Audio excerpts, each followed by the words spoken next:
মুসলমান ইমানদাররা আল্লাহকে যারা বিশ্বাস করে এই লোকদের দাম কত, মর্যাদা কত, সম্মান কত। আল্লাহকে আপনি প্রশ্ন করেন, আল্লাহ তোমাকে আমরা বিশ্বাস করি, ওয়াজের প্যান্ডেলে যাই, তোমার নাম শুনলে দৌড়ে আজান শুনতে আমরা মসজিদে দৌড়িয়া চলিয়া যাই। আল্লাহ কি লাভ হবে, কি ফায়দা হবে, কি কল্যাণ হবে আমাদেরকে বলিয়া দেন। আল্লাহ পাক বলেন, বান্দা আমাকে বিশ্বাস করিয়া করিয়া আমার ঘরে যাইয়া যখন সেজদা দিবা, সেই জায়গায় তুমি সেজদা দিলা, নয়ানগর মসজিদের ভিতরে নয়ানগর মসজিদে আসিয়া যখন সেজদা দিলা, কিয়ামত পর্যন্ত এই সেজদার স্থান তোমার জন্য কনকন করতে থাকে। সুবহানাল্লাহ। আল্লাহ পাকের নবী বলেন, জুইলাত লিয়াল আরদু মসজিদান ওয়া তুহুরান, সারা পৃথিবী আমার জন্য মসজিদ বানিয়ে দেওয়া হয়েছে। যেই জায়গায় আমার উম্মত সিজদা দিবে মাত্র তিনটি জায়গা ব্যতীত, এক হলো কবরস্থান, দুই নম্বরে হলো নাপাক স্থান, যেই জায়গায় ময়লা আবর্জনা নাপাক ফালানো হয় এই জায়গা, তিন নম্বরে হলো গোসলের স্থান, ময়লা আবর্জনার স্থান, নাপাকের স্থান গোসলখানা, যেই জায়গায় গরু ছাগল বকরি ভেড়া আপনি লালন পালন করিয়া বাঁধেন, এমন নাপাক জায়গা ছাড়া যেই জায়গায় আপনি আল্লাহকে সিজদা দিবেন, মহান রব্বুল আলামিন সঙ্গে সঙ্গে কবুল করিয়া নিবে। সুবহানাল্লাহ। আল্লাহকে ডাক দিয়ে বলেন, আল্লাহ সিজদা দিলে কি লাভ হবে, কি ফায়দা হবে? মহান রব্বুল আলামিন কুরআনুল কারীমে ইরশাদ করে দিয়েছেন, ইয়া আইয়ুহাল্লাযীনা আমানু রুকউ ওয়াসজুদু ওয়া'বুদু রাব্বাকুম ওয়াফআলুল খায়রা লাআল্লাকুম তুফলিহুন। ও দুনিয়ার উম্মতেরা, ও দুনিয়ার বান্দা বান্দিরা, ও দুনিয়ার পর্দার আড়ালের মা বোনেরা, আমার ভাইয়েরা, মহান রব্বুল আলামিন বলেন, আমানু রুকউ, ইমানদার বলে শুধু চলবে না, আমি আল্লাহ তাআলার জন্য রুকু করো, ওয়াসজুদু আমার জন্য সিজদা করো, ওয়াফআলুল খায়রা মাহফিল দাও, টাকা দিয়ে, পয়সা দিয়ে, বুদ্ধি দিয়ে, শ্রম দিয়ে দ্বীনের কাজের সহযোগিতা করো।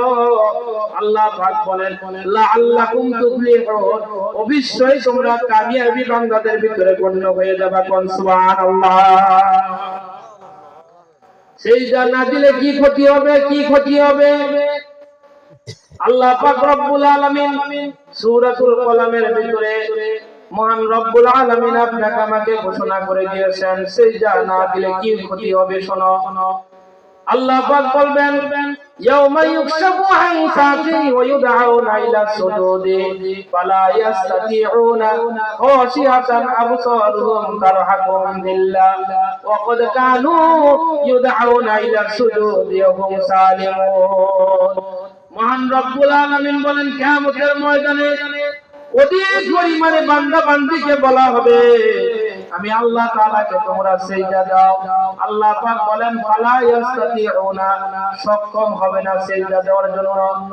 এই মাজাটা কারের মতো শুধু হয়ে থাকবে, হাজারো চেষ্টা করবেন আপনি সিজদা দিতে পারবেন না, হাজার চেষ্টা করবে বান্দা আল্লাহ রাব্বুল আলামিনের কুদরতি ভাই সিজদা দিতে পারবে না। ওয়া হুম ইউদআউনা ইলা সুজুদি ওয়া হুম সালিমুন। কারণটা কি? দুনিয়াতে আপনাকে দৈনিক 5 বার মসজিদের ভিতরে ডাকিয়াছে আযান দিয়া, দৈনিক 5 বার ডাকিয়াছে, ওয়া হুম সালিমুন। আপনি শান্তিমতো জীবনটা দুনিয়াতে কাটাইয়াছিলেন, আযান শুনছেন, শোনার পর মহান রব্বুল আলামিনের জন্য মসজিদে আসতে পারেন নাই, ওযু করে পাক পবিত্র হয়ে আল্লাহ তাআলাকে আপনি সিজদা দিতে পারেন নাই। এই কারণে আল্লাহ রব্বুল আলামিন কিয়ামতের ময়দানে চেহারাগুলো নিচু হয়ে যাবে, অসম্মানের বেজ্জতির ছাপ আপনার চেহারার ভিতরে ফুটে উঠবে। আল্লাহকে ডাক দিয়ে বলবেন, আল্লাহ ফারজিবনা না'মাল সালিহা, আবারো দুনিয়াতে প্রেরণ করেন, ওয়াজে যাব, কোরআনের কথা শুনবো, আলেমদের কথা শুনবো, অধিক পরিমাণে তোমাকে সিজদা দিব। আল্লাহ পাক বলেন, আওলাম মুআম্মিরকুম, আমি কি লম্বা হায়াত দীর্ঘ হায়াত বান্দা তোমাকে দুনিয়াতে দেই নাই? আল্লাহ পাক বলেন, এই দুনিয়া থেকে তুমি আসিয়াছো বান্দা, আসিয়াছো, হাজারো চেষ্টা করবা, আর দুনিয়াতে ফিরে যাওয়া কোনোদিনও সম্ভব হবে না। জোরে বলেন ঠিক কিনা? ভাইয়েরা আমার, বন্ধুরা, আল্লাহকে সিজদা দিলে কি লাভ হবে, কি ফায়দা হবে? হযরত রাবি রাদিয়াল্লাহু তাআলা আনহু, রুবাইয়া রাদিয়াল্লাহু তাআলা আনহু আল্লাহ পাকের নবীকে বলিয়াছে, ইয়া রাসূলুল্লাহ, অনেক বড় কঠিন একটা কথা আমি বলি, আমি আপনার সাহাবী নবীজি, অনেক বড় কঠিন কথা বলি নবীজি, আপনার সঙ্গে আমরা বেহেশতে যাইতে চাই। বলেন আল্লাহু আকবার।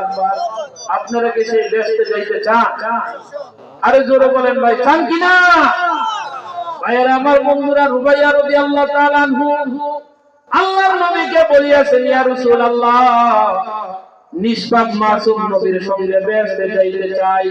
আল্লাহ পাকের নবী বলেন, আকসিরুস সুজুদে, আকসিরু বিসুজুদি ফাইন্নি, আমি রাসূলকে সাহায্য করো, সহযোগিতা করো, সহযোগিতা করো, অধিক পরিমাণে সেজদা দাও, অধিক পরিমাণে সেজদা দিয়া নবীজিকে যদি একটু সাহায্য করতে পারো দুনিয়ার জমিনে, আল্লাহর নবী সুপারিশ করিয়া সুদা আল্লাহ আপনাকে জান্নাতে নিয়ে যাবে। কোন সুবহানাল্লাহ।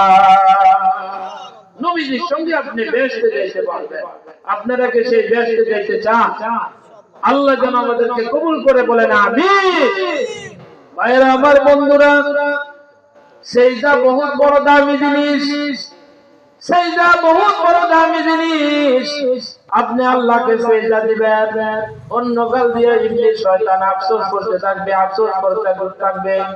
ইদা সাজাদা ইবনু আদম, বনি আদমের সন্তান যখন আল্লাহ তাআলাকে সেজদা দেয়, শয়তান, ইবলিস শয়তান, ইয়াকাযালা শাইতানু ওয়া ইয়াবকি, সে কাঁদতে থাকে, চিৎকার পারতে থাকে, আর কাঁপতে থাকে, ভয়ে চোখের পানি ছাড়ে, দূরে চলিয়া যায়, দূরে চলিয়া যায়, আর বলতে থাকে, উমিয়া ইবনু আদম বিসুজুদি ফাসাজাদা ফালাহুল জান্নাহ, বনি আদমের সন্তানকে আল্লাহ নির্দেশ দিয়েছে সিজদা দেওয়ার জন্য, এই লোকগুলো সিজদা দিয়ে দিয়ে সোজা আল্লাহর জান্নাতে পৌঁছে গিয়েছে। কোন সুবহানাল্লাহ। উমিরতু বিসুজুদি, আমাকেও নির্দেশ দিয়েছিল মহান রব্বুল আলামিন সিজদা দেওয়ার জন্য, ফাসাইতু, আমি নাফরমানি করিয়াছি, আল্লাহকে সিজদা দেই নাই, সিজদা দেই নাই, ফাসাইতু ফালাইয়ান নার, এই কারণে আমি ইবলিস শয়তানের লানতের বন্দিখানায় কিয়ামত পর্যন্ত জড়িয়ে জাহান্নামী হয়ে গিয়েছি। কোন নাউযুবিল্লাহ। সেজদা দিলে আল্লাহর জান্নাত হওয়া যায়, সেজদা না দিলে পরে জাহান্নামে যাইতে হয়।